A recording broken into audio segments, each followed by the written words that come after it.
Save humanity. A boat conveying 200 tons of help arrives at Gaza through a new Mediterranean course. Israel's refusal to permit significant guidance into the Gaza Strip has left its populace confronting starvation and hazardous clinical stock deficiencies.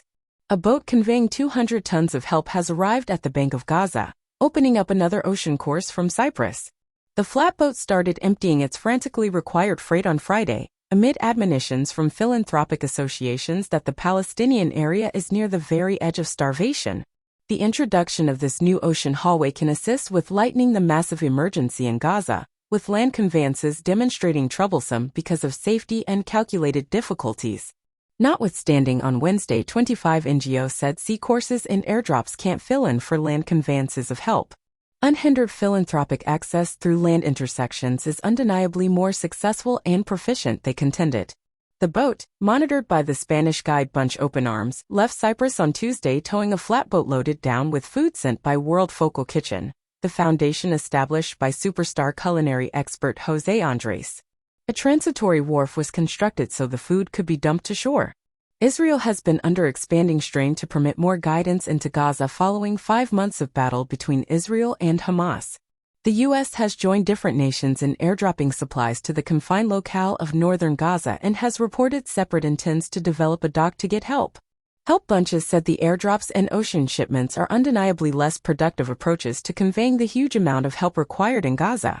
All things being equal, the gatherings have approached Israel to ensure safe passageways for truck caravans after land conveyances turned out to be almost inconceivable as a result of military limitations, progressing threats, and the breakdown of requests. The everyday number of supply trucks entering Gaza since the conflict started has been far beneath the 500 that entered before Hamas assailants killed more than 1,000 individuals in southern Israel on October 7. Until this point in time, exactly 31,000 Palestinians have been killed and almost 73,000 harmed, as per neighborhood well-being specialists. Before the week, Israel permitted 6 guide trucks to enter straightforwardly into the north. However, helpful associations have said this is not even close to the point of fulfilling a need. Help on the way.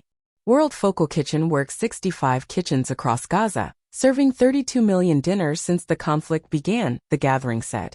The guide incorporates rice, flour, lentils, beans, fish, and canned meat, as indicated by World Focal Kitchen representative Linda Roth. It intends to appropriate the food in the north, the generally crushed focus of Israel's underlying hostility in Gaza. The region has been generally removed by Israeli powers since October. Up to 300,000 Palestinians are accepted to have stayed there notwithstanding Israeli clearing orders, with many diminished to eating creature feed as of late. A subsequent vessel stacked with many more guides will go to Gaza once the guide on the principal transport is offloaded and conveyed, Cyprus unfamiliar Pastor Konstantinos Kambos said. He declined to determine when the subsequent vessel would leave, saying it depends to a limited extent on whether the open arms conveyance goes without a hitch. As indicated by the UN, a fourth of Gaza's populace is starving. The boat was spotted from the coast only hours after Gaza's well-being service in Gaza blamed Israeli powers for sending off an assault almost a guide dispersion point in northern Gaza, killing 20 individuals and injuring 155 others. The Israeli military said those reports were bogus, adding it was evaluating the occasion with the painstakingness that it merits. The well-being service said a gathering sitting tight for help close to the Kuwaiti traffic circle was hit by Israeli shelling late Thursday. Slaughter encompassed a guided caravan in northern Gaza on February 29, with 118 Palestinians killed. Witnesses and emergency clinic authorities expressed a considerable lot of the losses were from projectile injuries. The Israeli military expressed a portion of its powers terminated at individuals in the group who were progressing toward them, and that a large number of the setbacks were brought about by a charge over the food and individuals being run over by the guide trucks.